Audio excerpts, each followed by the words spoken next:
Hello fellow Star Wars fans, this is Starrapter here, and this is another episode of This Week in Star Wars Canon.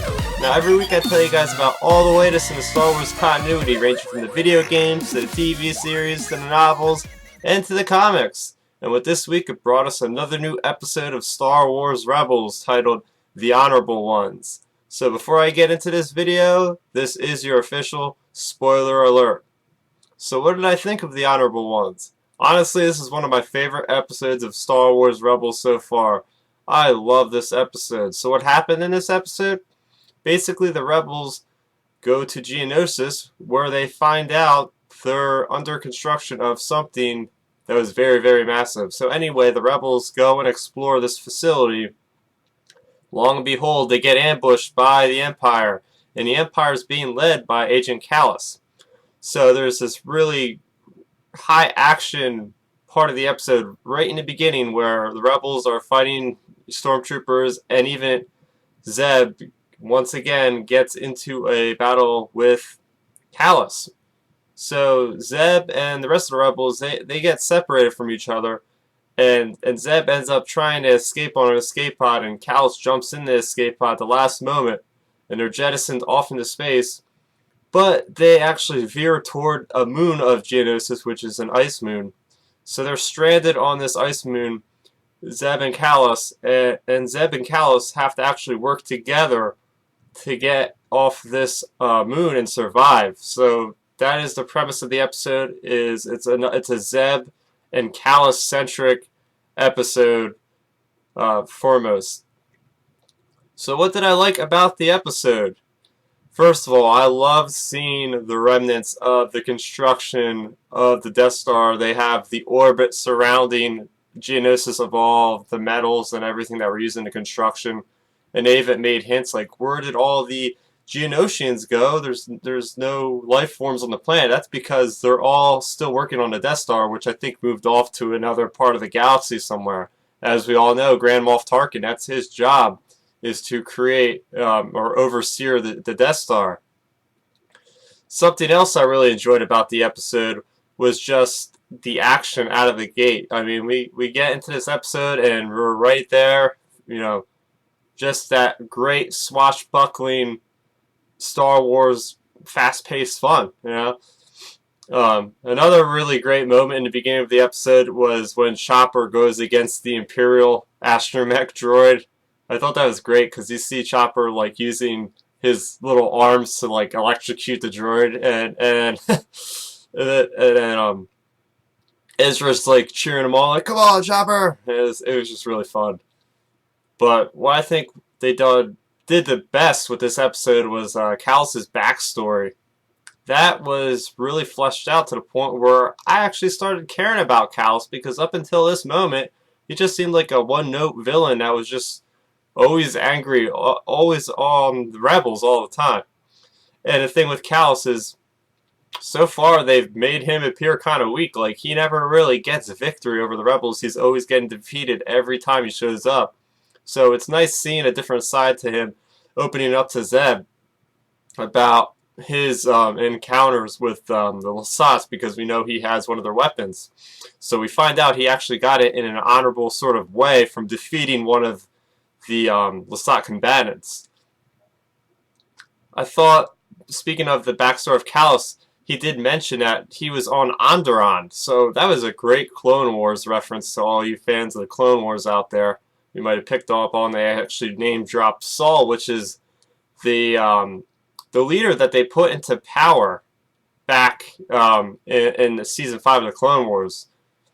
Also in this episode were introductions of some new creatures. These creatures were massive, you know, they're just brutal. You've seen I keep trying to say Kanan for some reason. Kallus, you keep seeing Kallus just taking these guys out with the blasters, as well as Zeb.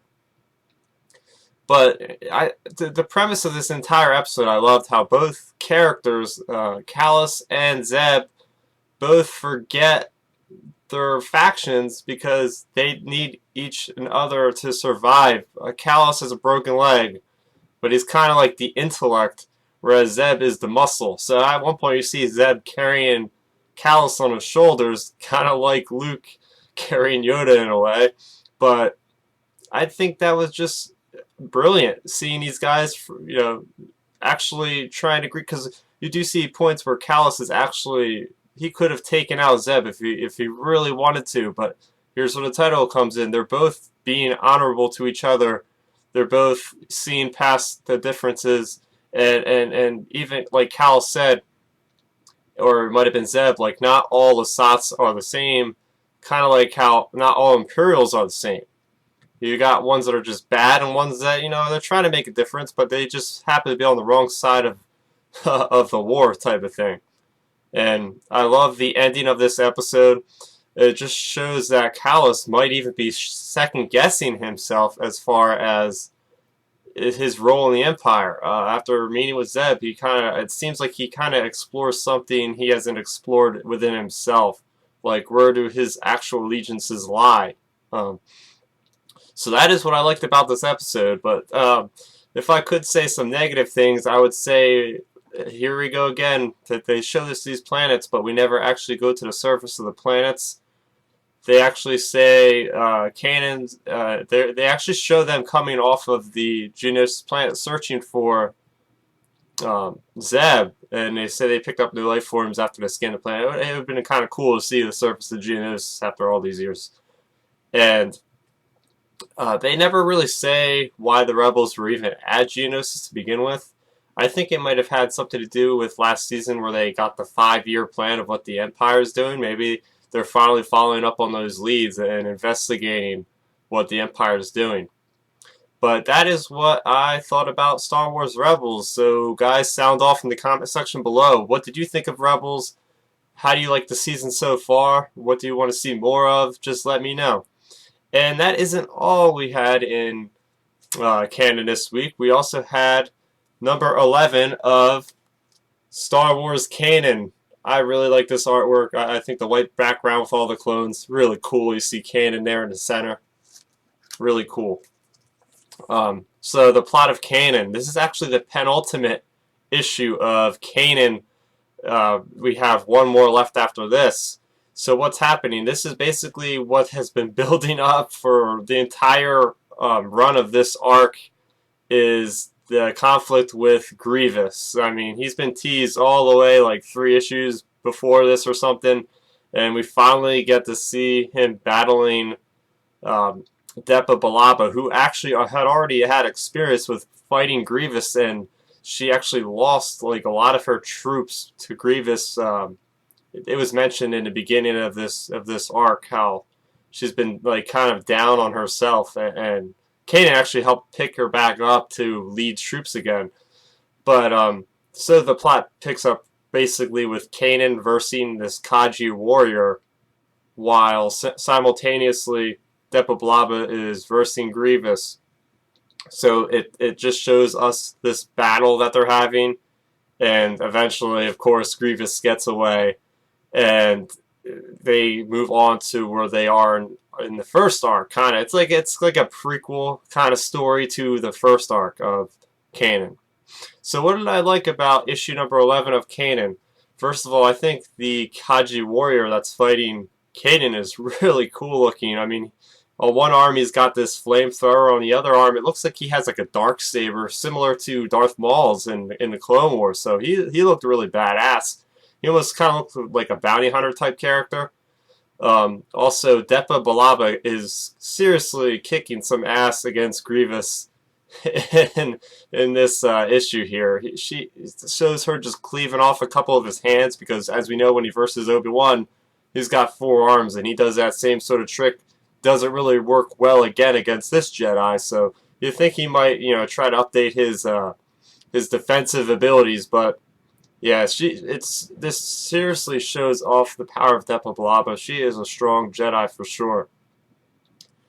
Also, Kanan fighting his temptation against the dark side was really cool, seeing into his mind, because his clone trooper buddy Stance got killed by the hands of this Kaji warrior.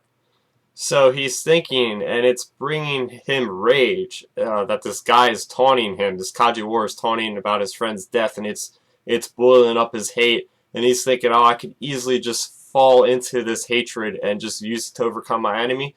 But even as a Padawan, he understands the significance of the pull to the dark side, and he's able to battle it out of his mind and be calm and defeat the Kaiju warrior in a very cool way, I will say. And finally, the art in Kanan, this art team just never ceases to astound me with every issue. These guys work so hard, and it is awesome looking at these visuals. First of all, I love how the panel progression goes. I mean, you have panels that go down like this, and then they go back up. They're just really cool, progressive kind of ways of telling a story through this medium. And the colors are so vibrant. The way that the characters are popping through the panels, I absolutely love. This is probably my favorite art on any Star Wars comic so far, for sure. I'm really, really sad that this is the second to last issue. We're going to have one more coming out next month in March. So I'll be looking forward to that, tying up this whole 12-issue run of Kanan. So that is going to be my week of Star Wars Canon. What did you guys think of Kanan? What did you think of this week in general? Let me know in the comment section below. Make sure you hit that thumbs up symbol as well. And if you like the thumbs up video, you might want to subscribe to my channel where you'll find other videos such as my video review of Star Wars A New Dawn that came out a while ago. And you can always follow me on Twitter at Starrapter, as well as like my Facebook page at Starrapter. Thanks for watching, guys, and may the Force be with you.